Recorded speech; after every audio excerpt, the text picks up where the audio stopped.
ನಮಸ್ಕಾರ ಪ್ರಿಯ ವೀಕ್ಷಕರೇ. ದೃಢ ಸಂಕಲ್ಪ ಎಂಬುದು ಮನುಷ್ಯನ ಮನಸ್ಸಿನಲ್ಲಿ ಗಟ್ಟಿಯಾಗಿ ಕುಳಿತರೆ ಸಾಕ್ಷಾತ್ ಪ್ರಕೃತಿಯ ಸೋತುಬಾಗುತ್ತದೆ ಎಂಬುದಕ್ಕೆ ನಮ್ಮ ಕರಾವಳಿಯ ಈ ಮಣ್ಣಿನ ಮಗನೇ ಸಾಕ್ಷಿ.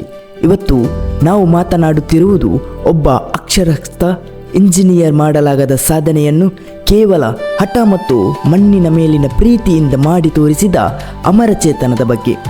ಇವರ ಕತೆ ಕೇಳಿದ ಮೇಲೆ ನಿಮಗೆ ಅನ್ನಿಸುವುದು ಇಷ್ಟೇ: ಬಾಹ್ಯಾಕಾಶದ ಅನ್ವೇಷಣೆಗಿಂತಲೂ ಕಷ್ಟದ ಕೆಲಸವೊಂದನ್ನು ಇವರು ಬೆಟ್ಟದ ಒಡಲಲ್ಲಿ ಮಾಡಿ ಮುಗಿಸಿದ್ದಾರೆ.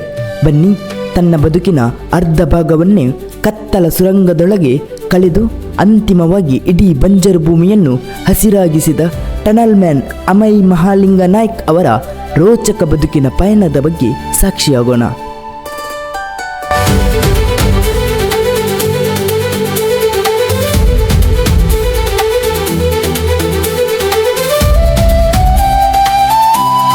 ಕಾಲಚಕ್ರವನ್ನು ಸ್ವಲ್ಪ ಹಿಂದಕ್ಕೆ ತಿರುಗಿಸಿದರೆ ಅದು 1978ರ ಸಮಯ. ದಕ್ಷಿಣ ಕನ್ನಡದ ಬಂಟ್ವಾಳ ತಾಲೂಕಿನ ಅಮೈ ಎಂಬ ಪುಟ್ಟ ಗ್ರಾಮವದು.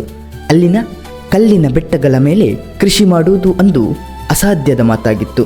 ಕೂಲಿ ಕೆಲಸ ಮಾಡುತ್ತಿದ್ದ ಮಹಾಲಿಂಗ ನಾಯಕರಿಗೆ ತನ್ನದೇ ಆದ ಒಂದು ಪುಟ್ಟ ತೋಟ ಮಾಡಬೇಕೆಂಬ ಕನಸು ಕೂಡ ಇತ್ತು.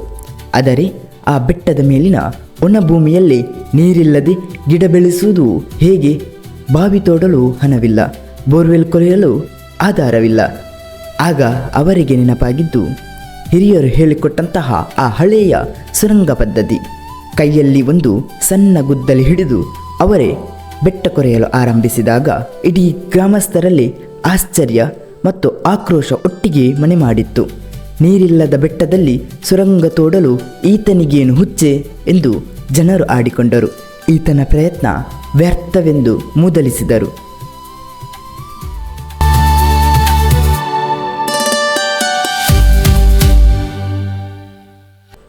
ಆದರೆ ಮಹಾಲಿಂಗ ನಾಯ್ಕರು ಯಾರ ಮಾತನ್ನು ಕಿವಿಗೆ ಹಾಕಿಕೊಳ್ಳಲಿಲ್ಲ.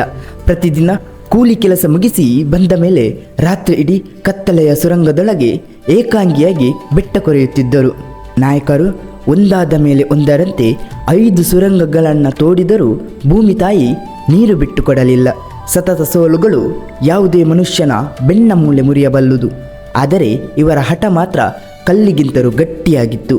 ಸತತ 4 ದಶಕಗಳ ಕಾಲ, ಅಂದರೆ ವರ್ಷಾನುಗಟ್ಟಲೆ ಅವರು ಕತ್ತಲೆಯಲ್ಲೇ ಕಳೆದ ಆ ದಿನಗಳು ಅವರ ತಾಳ್ಮೆಗೆ ಹಿಡಿದ ಕನ್ನಡಿಯಂತಿತ್ತು.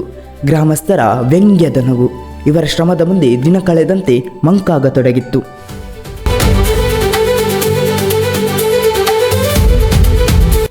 ಅಂತಿಮವಾಗಿ ಅವರ 6ನೇ ಪ್ರಯತ್ನದಲ್ಲಿ ಸುಮಾರು 300 ಅಡಿಗಳಿಗೂ ಹೆಚ್ಚು ಉದ್ದದ ಸುರಂಗದ ಕೊನೆಯಲ್ಲಿ ಅಮೃತದಂತಹ ನೀರಿನ ಸೆಲೆ ಕಾಣಿಸಿಕೊಂಡಿತು.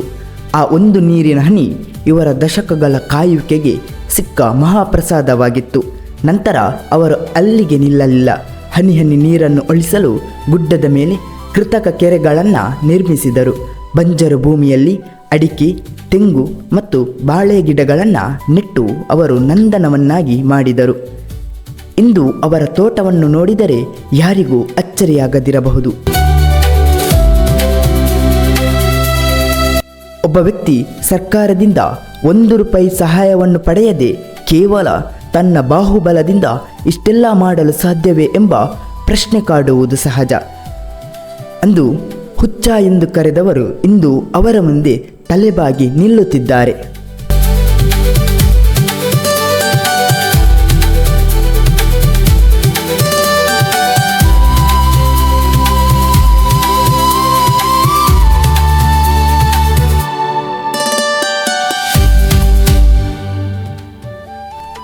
ಭಾರತ ಸರ್ಕಾರ ಇವರ ಈ ಅಪ್ರತಿಮ ಸಾಧನೆಯನ್ನು ಗುರುತಿಸಿ ಪದ್ಮಶ್ರೀ ಪ್ರಶಸ್ತಿಯನ್ನು ನೀಡಿ ಗೌರವಿಸಿತು.